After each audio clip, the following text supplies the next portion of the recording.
आप देख रहे हैं नेट्रिक न्यूज, साहस सच कहने का। पेट्रोल और डीजल के बढ़ते दामों के खिलाफ आज देश भर में 21 विपक्षी पार्टियां विरोध प्रदर्शन कर रही हैं। हमारे साथ मौजूद है इसमें बातचीत करने के लिए एनसीपी की महिला विंग की राष्ट्रीय महासचिव डॉक्टर सीमा मलिक। आज भारत बंद है, किस तरह से आप लोग सपोर्ट करते हैं? देखिए, हम लोग का पूरा सपोर्ट है और बहुत जनता के मन में आक्रोश है। इसी वजह से आज ये धरना यहाँ पर हो रहा है। पेट्रोल और डीजल की कीमतें कहाँ पहुँच गई हैं आप सब जानते हैं, हमें कहने की ज़रूरत नहीं है। और जो आप जानते हैं कि इसका इमीडिएट जो सरकारी खजाने हैं वो बढ़ते चले जा रहे हैं। और हम लोग की बड़ी क्लियर डिमांड है कि इसके ऊपर एक्साइज ड्यूटी और वैट कम करना चाहिए, तभी इमीडिएटली पेट्रोल का दाम कम हो सकता है। और इसके अलावा इसको जीएसटी के दायरे में लाना चाहिए, हमारी डिमांड यही है। और इस तरह से आप देखें, इस साथ ये गैस तो ये तो है ही है। अब घर की गैस के दाम भी बढ़ गए, महंगाई इतनी बढ़ती जा रही है, युवाओं के पास रोजगार नहीं है। मतलब ये गवर्नमेंट कर क्या कर रही है? This is a total failure of the government, I must say, है ना। तो इसी के विरोध में आज हम सभी जितनी भी पार्टियां हैं, विरोधी पार्टियां, सब सम्मिलित हुए। अमित शाह ने ट्वीट करके कहा है कि ये एक तरह से बीजेपी की जो छवि है वो खराब करने की चाल है विपक्ष की। देखिए, हम बीजेपी की छवि क्या खराब करेंगे, जनता खुद भुगत रही है ना।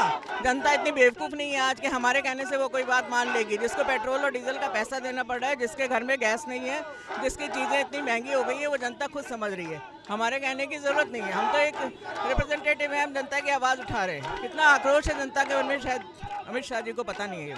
और अगर ये बात उनको 2019 में पता चलेगी। कांग्रेस अध्यक्ष राहुल गांधी ने आज रामलीला मैदान में बोलते हुए कहा है कि या तो पेट्रोल डीजल के दाम में कमी की जाए या फिर प्रधानमंत्री नरेंद्र मोदी इस्तीफा दें। बिल्कुल ठीक है, बिल्कुल ठीक कहते हैं। हम नरेंद्र मोदी का इस्तीफा मानते हैं, क्योंकि जब यूपीए गवर्नमेंट थी उस समय नरेंद्र मोदी ने कहा था, और जब शुरू में आए थे उन्होंने बोला था मेरी किस्मत अच्छी है कि पेट्रोल डीजल का काम दम हो गया, हम बड़े नसीब वाले। पर आज वो क्या कहते हैं? तो सीधी सी बात है, हमारी डिमांड ये है कि इमीडिएटली या तो इसको कम करें और या तो इस्तीफा दें। पिछले 4 दिनों से पेट्रोल डीजल के दामों में लगातार बढ़ोतरी हो रही है और आज भी 23 पैसा पेट्रोल बढ़ा है और डीजल भी बढ़ा है। तो इतना विरोध हो रहा है एक तरफ, दूसरी तरफ पेट्रोल और डीजल के दाम लगातार बढ़ते ही जा रहे हैं। आगे आप लोग का कदम क्या होगा? हम लोग इस आंदोलन को जारी रखेंगे और इस बहुत उग्र रूप से जारी रखेंगे। अगर ये सरकार इससे समझ नहीं पा रही है तो शायद उनको 2019 में इसका जवाब मिल जाएगा। और हम लोग आंदोलन जारी रखेंगे सब मिलके, बहुत ही, बल्कि ये आंदोलन एक फिर ज़्यादा उससे होगा, मतलब उग्र तो नहीं कहना चाहिए मुझे, पर बहुत तेज़ी से आगे बढ़ेगा और हम लोग पूरे इसको छोड़ेंगे नहीं, इस मुद्दे को। क्योंकि बात करने के लिए शुक्रिया।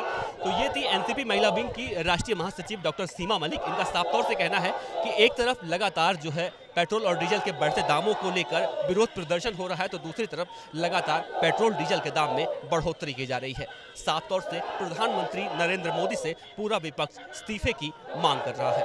कैमरामैन राजेश तिवारी के साथ देवनाथ पांडे, नेट्रिक न्यूज, दिल्ली। हमारे साथ जुड़े रहने के लिए हमारे YouTube चैनल को सब्सक्राइब करें, साथ ही बेल आइकन को दबाएं। नेट्रिक न्यूज की खबरें सबसे पहले देखने के लिए।